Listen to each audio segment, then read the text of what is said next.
Waxaa maanta si rasmi ah loogu daafuray magaalada Boorama bandhigga buugaagta ee Boorama Book Fair. Bandhiggan ayaa noqonaya kiisii koowaad ee caynkiisa ah ee lagu qabto magaalada Boorama. Haddaba xaflad ballaaran oo lagu daafurayo bandhigga buugaagta ee Boorama Book Fair waxaa ka soo qayb galay cuqaal, waxgarad iyo waayeelka kala duwan ee ku dhaqan guud ahaan magaalada Boorama. Haddaba bandhiggan buugaagta ee Boorama Book Fair waxaa sanadkani lagu casuumay marti sharaf kala duwan oo ka kala timid daafaha dunida. Bandhiggan buugaagta ee Boorama Book Fair waxaa sanadkani looga doodi doonaa si cilmiyeysan, wadaniyadda iyo weliba qabyaaladda.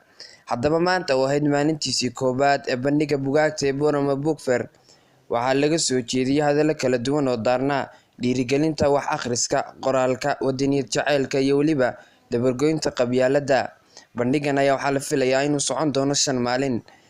Waa wariye Cabdishakuur Maxamed Cali, Xaaladun TV, Boorama.